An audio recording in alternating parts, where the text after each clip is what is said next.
عاقبۃ للمتقین والصلاة والسلام علی اشرف الانبیاء والمرسلین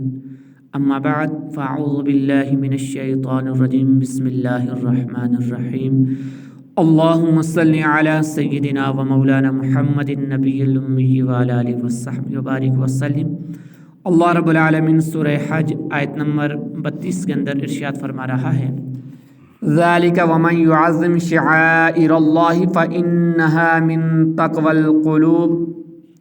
بات یوں ہی ہے، اور جو اللہ کی نشانیوں کی تعظیم کرے تو یہ دلوں کی پرہیزگاری سے ہے۔ ومن یعظم شعائر اللہ، اور جو اللہ کی نشانیوں کی تعظیم کرے۔ یا اللہ تبارک و تعالیٰ کی نشانیوں سے کیا مراد ہے؟ اس میں مفسرین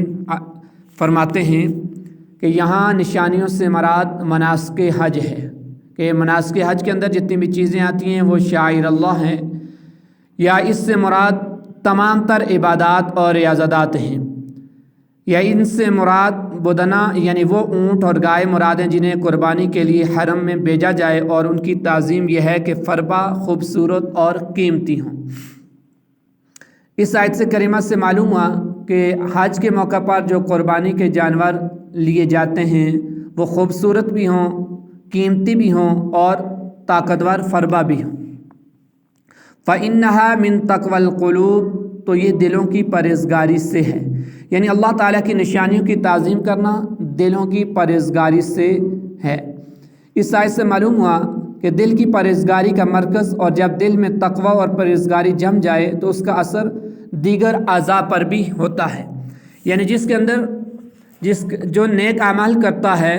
جب تقوی اس کے اندر صلاحیت کر جاتا ہے تو پھر وہ تقوی اس کے بقیہ اعضاء سے بھی ظاہر ہوتا ہے، اس کا ظہور ہوتا ہے کہ اس کا ہاتھ صدقہ و خیرات کی طرف بڑھتا ہے، اس کی زبان سچائی کی طرف، تبلیغ کی طرف بڑھتی ہے، اس کے قدم نیکی کی طرف اٹھتے ہیں۔ تو جب انسان کا دل تقوی کے ساتھ بھرپور ہو تو پھر اس کے بقیہ اعضاء بھی اس کو نیکی کی طرف رغبت دلاتے ہیں۔ لکم فیہا منافع الی اجل مسمی ثم محلها الی البیت العتیق، تمہارے لیے ان جانوروں میں ایک مقررہ مدت تک بہت سے فائدے ہیں، پھر ان کے ذبح کرنے کی جگہ آزاد گھر کے پاس ہے۔ لکم فیہا منافع، تمہارے لیے ان جانوروں میں بہت سے فائدے ہیں، جب تم ان جانوروں کو لیتے ہو تو تم ان کو سواری کے لیے استعمال کرتے ہو، بقیہ ان سے استفادہ حاصل کرتے ہو۔ جب تم حرم کے اندر پہنچتے ہو تو قربانی کے لیے جو ان کی جگہ مقرر ہے تو پھر وہاں پر جا کر تم انہیں اللہ کی بارگاہ میں قربان کرتے ہو۔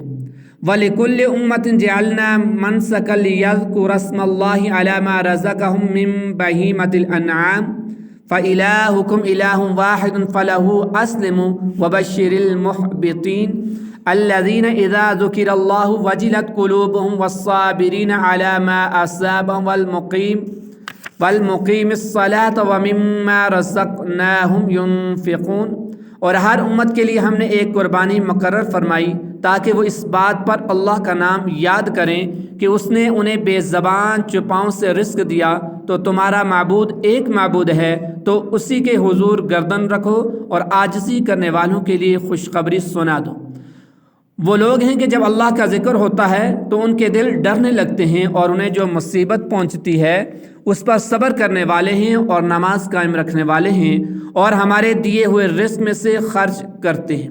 وَلِكُلِّ أُمَّةٍ جَعَلْنَا مَنسَكًا، اور ہر امت کے لیے ہم نے ایک قربانی مقرر فرمائی، یعنی گزشتہ ایماندار امتوں میں سے ہر امت کے لیے اللہ تعالیٰ نے ایک قربانی مقرر فرمائی تاکہ وہ جانوروں کو ذبح کرتے وقت ان پر اللہ رب العالمین کا نام لیں۔ یعنی تمام امتوں میں جتنی بھی قربانیاں تھیں تو تمام میں یہ لازم اور ضروری تھا کہ ذبح کے وقت صرف اللہ رب العالمین کا نام لیا جائے اور اس کی ذات کے علاوہ کسی کو نہ پکارا جائے۔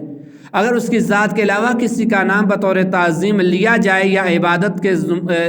نظریے سے نیت سے لیا جائے تو وہ جانور حرام ہو جاتا ہے، اگرچہ حضور علیہ الصلوۃ والسلام کا ہی نام کیوں نہ لیا جائے تب بھی جانور کیا ہو جائے گا؟ حرام ہو جائے گا۔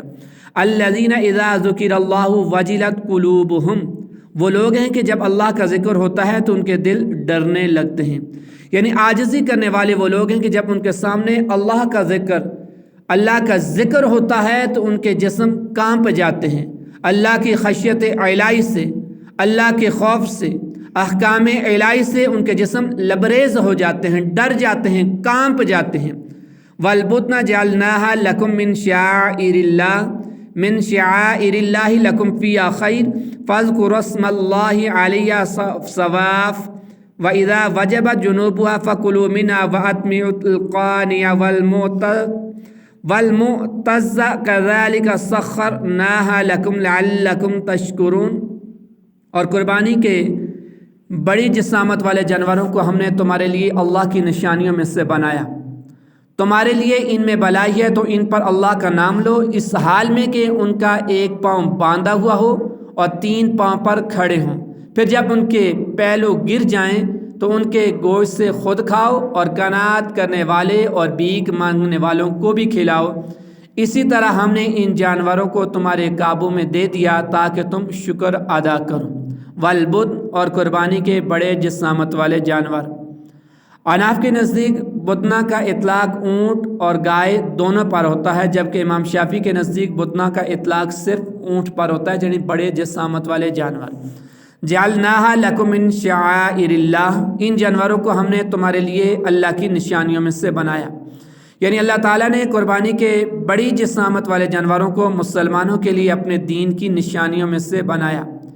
آیت کی اس حصے سے معلوم ہے کہ جس جانور کو عظمت والے مقام سے نسبت ہو جائے وہ شعائر اللہ بن جاتا ہے۔ لکم فیہا خیر، تمہارے لیے ان میں بھلائی ہے، یعنی قربانی کے ان بڑی جسامت والے جانوروں میں تمہارے لیے بھلائی ہے کہ تمہیں ان سے دنیا میں کثیر نفع اور آخرت میں اجر و ثواب ہوتا ہے۔ تو یہاں پر اللہ رب العالمین نے قربانی کے حوالے سے جانور کے حوالے سے بیان فرمایا کہ جب آپ بڑے جانوروں کو بدنہ کو ذبح کرنے لگو تو اس کا ایک پاؤں باندھ لو، یعنی اونٹ کو جب ہم نہار کرتے ہیں تو ظاہر ہے کہ اونٹ کو کھڑے نہار کیا جاتا ہے، تو اس کے ایک پاؤں کو باندھو جب 3 پاؤں کے اوپر جب کہ وہ کھڑا ہو جائے، تو اس طریقے سے اس کو نہار کیا جائے۔ اور پھر اللہ رب العالمین فرماتے ہیں فاذکروا اسم اللہ علیہا، تو ان پر اللہ کا نام لو، یعنی اونٹ نہار کرنے کا طریقہ بیان فرمایا کہ جب اونٹ کو نہار کرنے لگو تو ان کا ایک پاؤں باندھ دو اور 3 کھڑے رکھو، پھر اللہ کا نام لے کر انہیں نہار کر دو، اور اس کے بعد جب وہ زمین پر گر جائیں اور ان کی حرکت ساکت ہو جائے تو اس وقت تمہارے لیے ان کا گوشت کھانا حلال ہے۔ فَكُلُوا مِنْهَا وَأَطْعِمُوا الْقَانِعَ وَالْمُعْتَزَّ، تو ان میں سے خود کھاؤ اور قناعت کرنے والے اور بھیک مانگنے والوں کو بھی کھلاؤ۔ اس آیت میں قربانی کے گوشت سے متعلق فرمایا گیا کہ ان میں سے خود کھاؤ، جو غریب ہیں نادار ہیں ان کو کھلاؤ، اور جو سائل ہیں سوال کرنے والے ہیں ان کو بھی کھلاؤ۔ کذالک سخرناہا لکم، اس طرح ہم نے ان جانوروں کو تمہارے قابو میں دے دیا۔ یہاں سے ایک مسئلہ یاد آیا، فقہا نے فرمایا کہ کسی کے سامنے دستے سوال کرنا یہ جائز نہیں ہے۔ تو ہمارے عرف میں کیا ہوتا ہے کہ ہم بطور یہاں ایک کلچر ہے، اگرچہ یہ سوال کے زمرے میں نہیں آتا لیکن فقہا نے لکھا کہ یہ بھی سوال کے زمرے میں آتا ہے کہ قربانی کا گوشت خود مانگنے کسی سے جانا، جیسا کہ یہاں ہمارے یہاں 3 طرح کی میتیں ہوتی ہیں، غربا کی، مساکین کی اور اہل خانہ کی۔ تو جو وہاں پر غربا کے اندر تقسیم ہوتی ہے تو اس میں یعنی ہم بھی جس کو ہم کہتے ہیں کہ غریبی اور مسکینی کی میت ہیں، تو ہم بطور سوال کر رہے ہوتے ہیں۔ تو فقہا نے بیان فرمایا کہ بغیر ضرورت بغیر حاجت کسی کے سامنے سوال کرنا، دستے سوال کرنا، دراز کرنا یہ جائز نہیں ہے۔ ہاں اگر خود کوئی تحفہ بھیج دے تو اس کو قبول کیا جائے، لیکن خود کسی سے سوال نہ کیا جائے، تو یہ بھی ایک صورت سوال کی آتی ہے کہ ہم وہاں پر بطور سوال کر رہے ہوتے ہیں، کھڑے ہوتے ہیں۔ لن ینال اللہ لحومها ولا دماؤها ولكن يناله التقوى منكم كذلك سخرها لكم لتكبروا الله على ما هداكم وبشر المحسنين۔ اللہ کے ہاں ہرگز نہ ان کے گوشت پہنچتے ہیں اور نہ ان کے خون، البتہ تمہاری طرف سے پرہیزگاری اس کی بارگاہ تک پہنچتی ہے۔ اسی طرح اس نے یہ جانور تمہارے قابو میں دے دیے تاکہ تم اس بات پر اللہ کی بڑائی بیان کرو کہ اس نے تمہیں ہدایت دی اور نیکی کرنے والوں کو خوشخبری دے دو۔ لن ینال اللہ لحومها ولا دماؤها، اللہ کے ہاں ہرگز نہ ان کے گوشت پہنچتے ہیں اور نہ ان کے خون۔ دور جاہلیت کے کفار اپنی قربانی کے خون سے کعبہ معظمہ کی معاذ اللہ دیواروں کو آلودہ کیا کرتے تھے اور اسے قرب کا سبب جانتے تھے۔ جب مسلمانوں نے حج کیا اور یہی کام کرنے کا ارادہ کیا تو اس پر یہ آیت کریمہ نازل ہوئی اور ارشاد فرمایا گیا کہ اللہ تعالیٰ کی بارگاہ میں ہرگز نہ ان کی قربانیوں کے گوشت پہنچتے ہیں اور نہ ان کے خون، البتہ تمہاری طرف سے پرہیزگاری اس کی بارگاہ تک پہنچتی ہے، اور قربانی کرنے والے صرف نیت کے اخلاص اور تقوی کی شرط کی رعایت کر کے اللہ تعالیٰ کو راضی کر سکتے ہیں۔ اس سے یہاں پر دو مسئلے اور عرض کر دوں۔ یہاں پر بھی جب کوئی نیا گھر تعمیر وغیرہ کرتا ہے تو صدقہ و خیرات صدقہ کرتا ہے، کوئی جانور وغیرہ ذبح کرتا ہے تو وہ کیا کرتا ہے کہ اس کی بنیادوں کے اندر اس جانور کا خون ڈالتا ہے کہ یہ میرا پلاٹ ہے، یہاں مکان بنانا ہے تو اس کی بنیادوں میں یہ خون ڈالیں۔ جانور ذبح کرنا یہ تو ٹھیک ہے، لیکن ہم جو جانور کے جسم سے خون نکلتا ہے وہ تو ناپاک ہوتا ہے، تو اگر ہم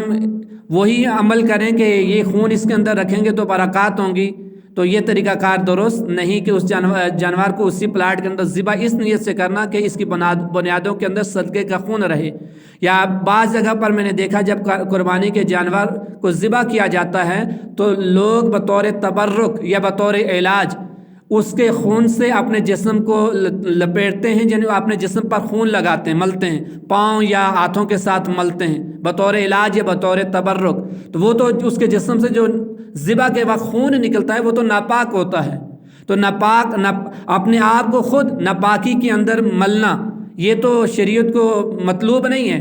شریعت اس سے منع کرتی ہے کہ اپنے آپ کو ناپاکی سے، نجاست سے پاک رکھو، تو ہم اس کی نجاست سے کیسے تبرک حاصل کر سکتے ہیں؟ تو یہ چیزیں جتنی بھی یہ خود ساختہ ہیں۔ یا دیکھیں جیسا کہ یہاں پر اس آیت کے شان نزول کے اندر بیان فرمایا کہ یہ تو دور جاہلیت کی علامتوں میں سے ایک علامت ہے۔ وہ کیا کرتے کہ جانوروں کو ذبح کرتے تھے اور اس کا خون معاذ اللہ خانہ کعبہ کی دیواروں کے ساتھ، در و دیوار کے ساتھ ملتے تھے، اور صحابہ کرام علیہم رضوان نے، چند صحابہ نے جب اس چیز کا ارادہ فرمایا تو یہ آیت کریمہ نازل ہوئی۔ تو اس سے بطور استدلال ان چیزوں کا بھی ہمیں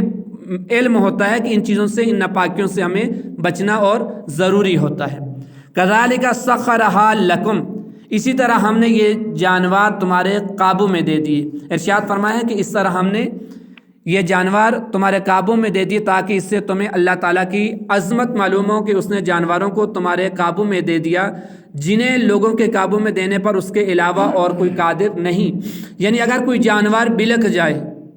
بگڑ جائے تو انسان اس کو قابو کرنا اس کے بس کی بات نہیں ہوتی، لیکن رب العالمین نے ان جانوروں کو یا تمام چیزوں کو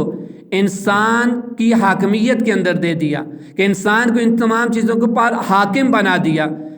تو یہ تمام کی تمام کیا ہیں؟ اللہ رب العالمین کی نشانیاں ہیں کہ تمام پر قدرت دینا یہ اللہ رب العالمین کی طرف سے ہے، اس میں انسان کا کوئی کمال نہیں ہے کہ انسان دیکھیں بڑے بڑے جانور، کداور جانوروں کو اپنی انگلیوں کے اشاروں پر نچواتے ہیں، انگلیوں کے اشاروں پر ان سے کھیلتے ہیں، یہ سب کیا ہے؟ اللہ رب العالمین کی دی ہوئی طاقت اور قدرت ہے، اور یہ سب اللہ کی عطا کردہ چیزیں ہیں۔ اللہ رب العالمین کی بارگاہ میں دعا ہے کہ رب العالمین ہمیں سمجھنے کی توفیق عطا فرمائے اور قرآن کے تقاضوں کو بھی پورا کرنے کی توفیق عطا فرمائے۔ وما علیہ الا البلاغ۔